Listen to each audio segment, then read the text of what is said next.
So as Russia's war with Ukraine rages on, one particular group of victims who are often overlooked are the children, many of whom are now homeless due to incessant bombing. Joining us to discuss is Marcum Davis, CEO of Abundance International, Inc., a nonprofit dedicated to bringing life-giving support to the orphans of the Ukraine. Thank you for joining us. Glad to be here. Really grateful to be able to share these stories that need to be told. They're certainly not being shared in the news, and we appreciate the attention. Absolutely. So how did a Texas man become involved in the Russian war in Ukraine? I've been living there for the last 10 years, actually. I had family there, and I had a 501c3 nonprofit. At 2012, we decided we just wanted to, as business people, wanted to get back to the community, and literally walked into an orphanage and said, "What can we do for you guys?" And they said, "Well, who are you?" And it all began, but it began quickly because we realized how short the needs were being met from the government. And in the first year, we're building ICU units. We were obviously supplying diapers. They were literally having the kids do stations on pots. We began providing food. Then we built a learning center for the Down syndrome kids. And then we adopted a second orphanage in the city of Kherson.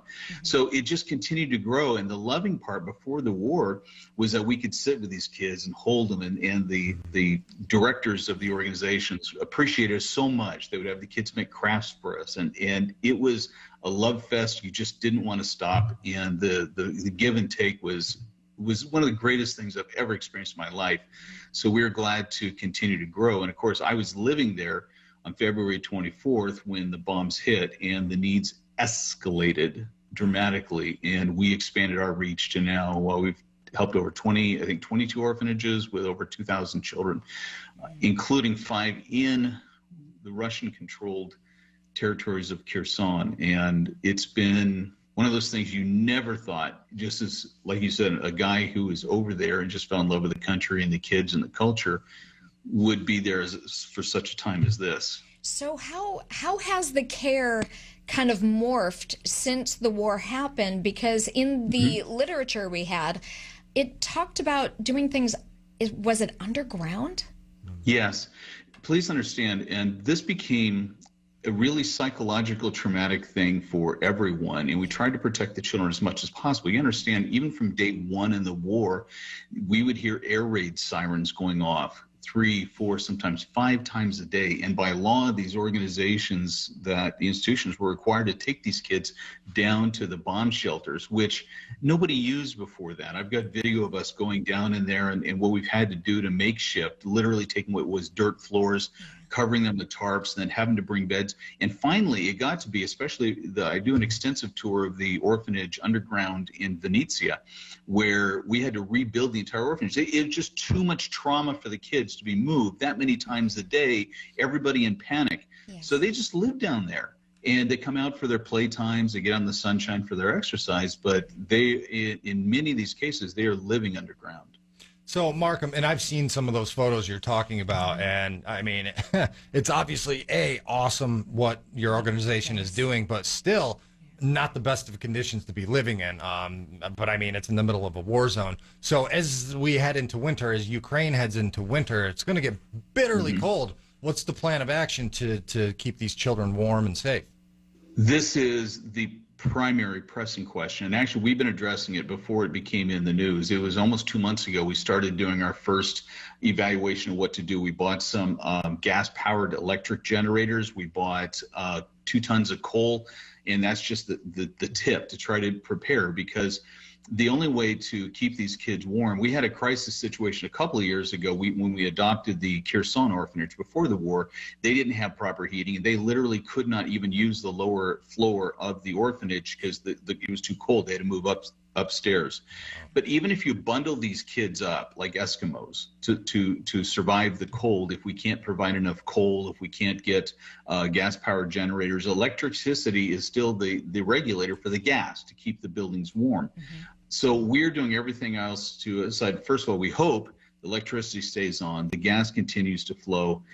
And if not, we have gas-powered generators, at least keep the electricity on, so hopefully the gas can continue to flow because they're all electric regulated.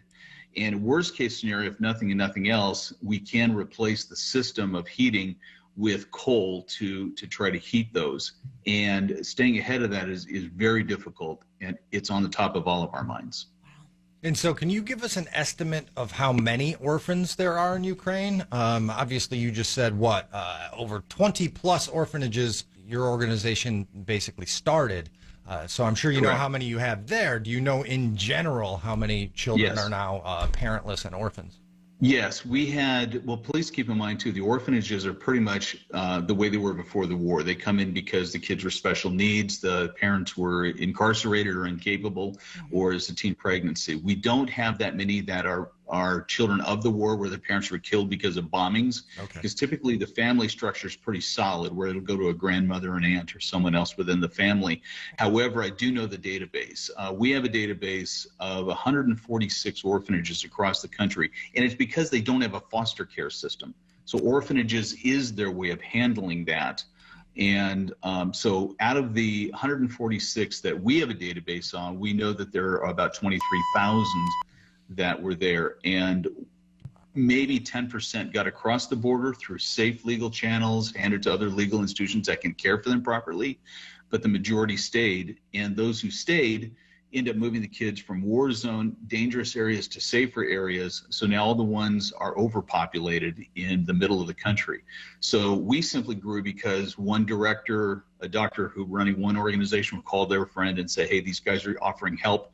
And so it's just grown word of mouth. And like you said, I appreciate your comment, because anybody who goes to abundanceinternational.org can see the page of photos and what we're doing live.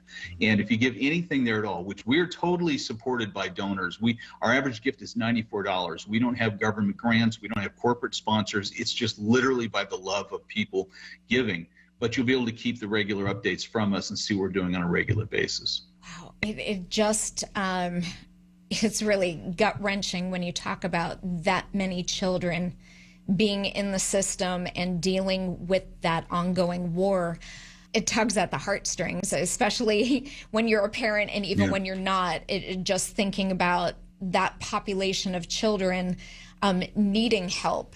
What other goals do you have with your foundation? Well, thank you. AbundanceInternational.org. We're just dedicated to getting these kids through as safe and undamaged by this unscathed as possible. And we love the partnership. We love the American people. You guys just personally give out of your hearts. And like I said, it's just every little person help. We feel like it's a partnership between all of us together. Our goals here are to make sure that we can continue at price about $5,000 a month, provide for an orphanage of 50 kids for their food alone. And then we're trying to do a lot of other things on top of that. So all of it's appreciated. We just want to continue to feel the sense of community, of people get the word out and understand that your little bit makes a difference. And you can see exactly where it goes and say, I was part of that. And so we love you for sharing and allowing us to share the story. And you guys, your hearts are amazing too. And we just thank you from the bottom of ours. Well, real quick, Marcum, because we're basically out of time. What's the future like? And again, that website so people can help out if they're so inclined. You bet. We really hope for peace, but we don't know. So all we have is today. I can deal with only what I have. I can't predict what the future has. I want to take what I'm given, get these kids schooled. I want to get them in a normal life as much as possible, and certainly their survival is primary. Again, thank you for helping us share the word, AbundanceInternational.org. We've been doing this a long time, but never seen anything like this, but we feel not alone. We feel together with you guys, and thank you for what you guys do in your program as well. Certainly. Thank you so much, Marcum Davis. God bless you and your organization. Thank you for being on American Medicine today. Thank you so much.